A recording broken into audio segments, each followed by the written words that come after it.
Parfait. En fait, non, il n'y a rien de parfait du tout.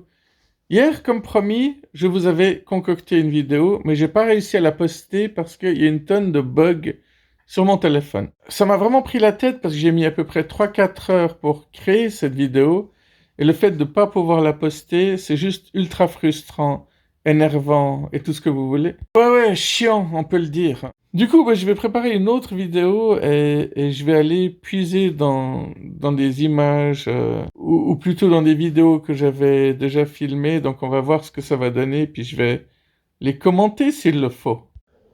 Quand j'étais petit, il y avait les anciens téléphones, les tout vieux téléphones. Ouais, ceux-là.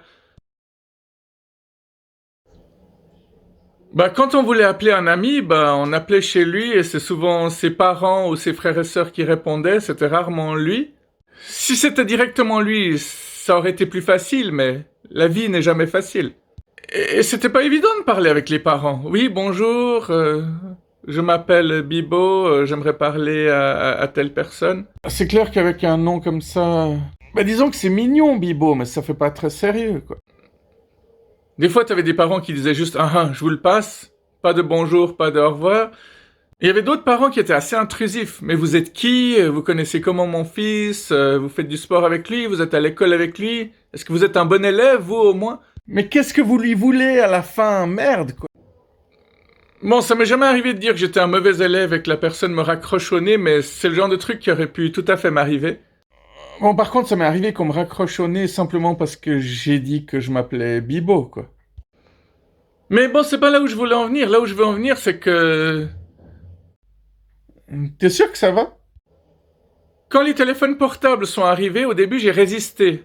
Je voulais pas de ce truc-là dans ma vie. Parce que souvent, j'aime pas les changements. Hein. Je suis un vrai conservateur, moi. Et ça le fait marrer, en plus. Je me souviens qu'à cette époque, il y avait des gens que je croisais, que j'avais pas vus depuis longtemps, et quand ils me disaient « donne-moi ton numéro », je leur donnais le numéro fixe de chez moi. Et quand ils découvraient que j'avais encore un fixe, ils me disaient « ah mais t'as pas de portable, ah mais je peux pas t'appeler alors ». Les gens avaient complètement basculé dans une autre dimension. Le téléphone fixe n'existait plus. Tellement c'était horrible de passer par les parents avant de parler à la personne. Et quand c'était une fille que t'appelais, je te dis pas, c'était bien pire encore. Donc ce truc-là, c'était déjà devenu un objet has-been. Et une fois de plus, j'étais devenu Bibo le has-been. Donc à l'époque, on appelait les parents. Enfin non, on n'appelait pas directement les parents, mais on tombait sur eux. Ensuite, on devait se présenter. C'était déjà toute une épreuve. Hein. Il fallait un certain courage pour faire ça, je trouve. Surtout quand t'es petit, quand t'es tout petit. Faible et innocent. Et on voyait pas les numéros qui s'affichaient auparavant. Tandis que maintenant, voilà, s'il y a un numéro qui te plaît pas, tu réponds pas. C'est le comble de la lâcheté maintenant. Au lieu de s'expliquer avec quelqu'un, société de consommation. Dès que quelque chose te plaît pas, tu le jettes. Comme dans les couples. Donc s'il y a une personne qui te plaît pas dans ton entourage, au lieu de t'expliquer avec lui, lui dire ce qui va pas, tu le bloques, et souvent sans explication. Alors, je comprends pas non plus les gens qui te bloquent pas, mais qui répondent jamais à tes messages, et pourtant tu vois bien qu'ils ont lu ton message, mais ils y répondent pas. Donc, on va essayer de se pencher là-dessus pour voir le pourquoi du comment.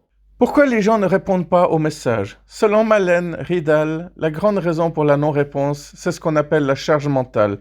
Elle définit la charge mentale par un mélange entre j'ai trop de messages, je n'ai pas assez de temps et j'ai oublié.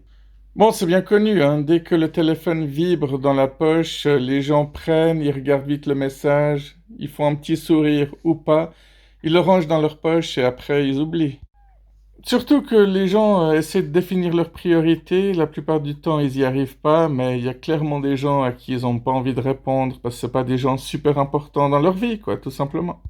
Après, faut juste pas que les gens s'étonnent de pas avoir d'amis, hein, et de se retrouver complètement seuls. Oui, parce que quand on est jeune et beau, ça va. C'est après qu'on rigole nettement moins. En plus, le téléphone, c'est un de ces sujets un peu comme la route, hein. Je peux en parler pendant des heures, en faire une tonne de vidéos. Je trouve impressionnant le nombre de personnes qui s'énervent rapidement au téléphone et qui, professionnellement, tu sens bien qu'ils sont pas du tout épanouis, hein. Quand t'as pas un portable et un petit bouton virtuel pour éteindre la conversation, tu sens souvent la rage de la personne qui remet le combiné, hein. C'est vraiment... Et souvent, tu dois éloigner le téléphone de ton oreille, tu te dis waouh. Je sais pas si ça vous parle ce que je suis en train de vous dire ou si vous appelez plus des réceptionnistes ou des personnes comme ça. Déjà, tu as l'impression que tu dois attendre énormément de temps, que la musique qu'ils te mettent n'est jamais une musique incroyable, mais plutôt une qui te prend pour un bobet, quoi. Ouais, musique d'ascenseur, easy listening, un truc du style, quoi. Mais ouais, à fond, franchement, on devrait mettre du rock partout, quoi. Bref, ça ira pour aujourd'hui. J'espère que cette vidéo va se poster et j'essaierai de vous poster l'autre vidéo dès que possible. À tout bientôt, bye bye. Drrrring, drrrring, drrrring. Oui, allô? C'est qui à l'appareil? C'est Bibo. Ah.